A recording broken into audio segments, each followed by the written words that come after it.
Hello YouTube, how are you today?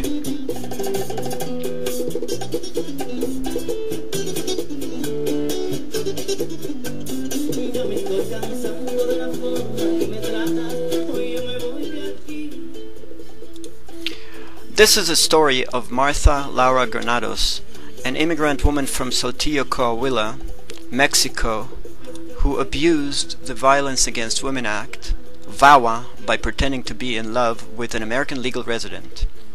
Martha prostituted herself for him for 3 years, deceiving him, making him believe her intentions were honest until he married her. She then falsely accused him of domestic violence and rape in order to get to a VAWA-funded shelter and file a VAWA self-petition to obtain a green card. Martha is now enjoying a vast number of social benefits, all paid for by the U.S. taxpayer, which include free housing, certification, employment, paid relocation, and free education for her sons, and an express immigration proceedings for a green card and a U.S. citizenship for herself, her sons, and her relatives.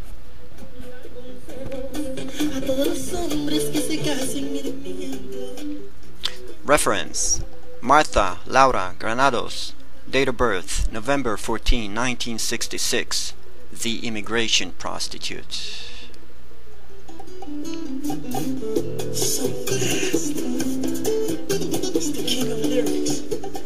There is a law in this country, the Violence Against Women Act, VAWA, that provides motives and incentives for an immigrant woman to prostitute herself, lie, deceive, and abuse an American citizen in order to convince him to marry her. And then VAWA provides motives and incentives for her to falsely accuse the innocent American citizen of domestic violence, rape, and abuse. The VAWA immigration loophole. The formula is simple. Pretend you're in love with an American citizen or a legal resident, get them to marry you, then a few months later start making unsupported accusations of abuse. The accusations will stick even if completely unsupported by facts. In no time you'll be on a path to a permanent residency and with plenty of help from the U.S. taxpayers. The innocent U.S. spouse often pays a heavy price in terms of psychological distress, legal bills, damage to reputation, and in many cases even a criminal record.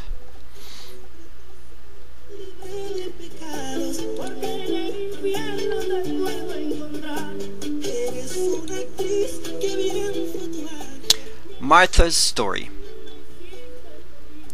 My name is Martha Laura Granados. I was born in Saltillo, Coahuila, Mexico, on November 14, 1966. My mother, Andrea, is a tough and difficult woman, and during my childhood with her, I developed personality traits known as Narcissistic Personality Disorder, or NPD. During my early 20s, while I was attending college studying psychology, I got involved with a man a few years younger than me, and I became pregnant. Obligated by Mexican customs, we were soon married, and which was the beginning of a horribly abusive 17-year-long marriage.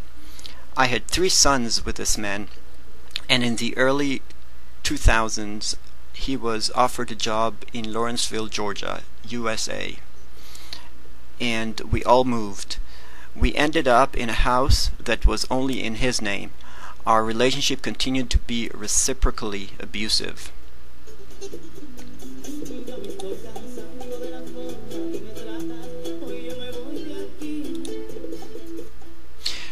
In 2005, I found out that he had been cheating on me, and I began to provoke him. My provocations lasted some months, and he finally lost his temper and hit me.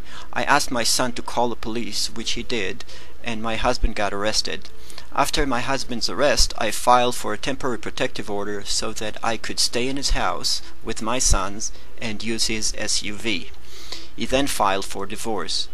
I knew that when the divorce would become final, I would have to leave his house. I had no place to go, and I didn't have legal papers to stay in the US. I discussed my situation with my friends Jacqueline and Abraham Bausa from Venezuela, and a plan came together. I would pretend to be in love with a legal resident or an American citizen. I would move in with him. I would deceive him so that he would marry me. Then I would falsely accuse him of domestic violence and get into a VAWA shelter. The shelter would help me file a VAWA self-petition for a US green card. We would then exploit the US social system, paid for by the US taxpayer, by pretending to be domestic violence victims. My sons and I would have the green card in no time. I signed up on a dating site, Univision Amor y Amigos, with the screen name April6914. My plan was to start dating American citizens or legal residents. I would pretend to be in love with them. I would move in with him. I would deceive him so that he would marry me. Then I would falsely accuse him of domestic violence and get into a VAWA shelter. The shelter would help me file a VAWA self-petition for a US green card. We, my sons and I, would then pretend to be domestic violence victims and exploit the US social system paid for by the US taxpayer. My sons and I will have the green card in no time. After going out with a few victim candidates that frankly were too disgusting for me to get involved with, I finally met Al, an engineer, musician, a quiet, easygoing guy who said he was looking to start a new family. I played the victim role and repeatedly told him I had been abused. I made sure he knew I was interested in him. I called him several times a day and wrote hundreds of emails to convince him that I am a woman with great values and that I too was looking to start a new family. In order for him not to suspect anything, I repeatedly said that I didn't mind going back to Mexico if things didn't work out. In the beginning of 2006, my divorce became final and I moved in with Al. Al took care of everything: bills, food, and all the expenses, schools for my sons, and our medical expenses. I continued my act of a woman in love. I also put a lot of effort into playing the role of the perfect housewife.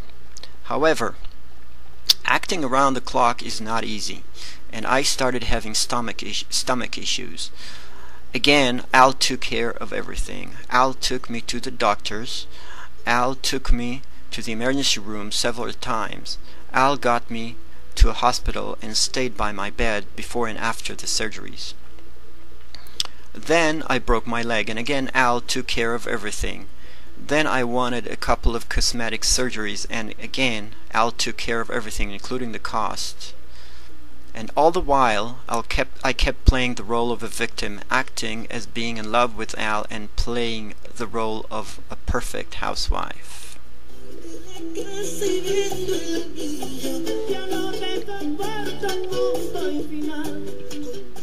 I pretended to be in love with Al for 3 whole years. I repeatedly told Al that I dreamed of being his wife. In return, Al treated me like a real wife and took excellent care of me and my sons. At the end of 2008, having known Al for 3 years, I begged him to marry me. My oldest son had gone back to Mexico, and I insisted that I needed to visit him there, and for that I would need legal papers. Al, being the good man that he is, agreed.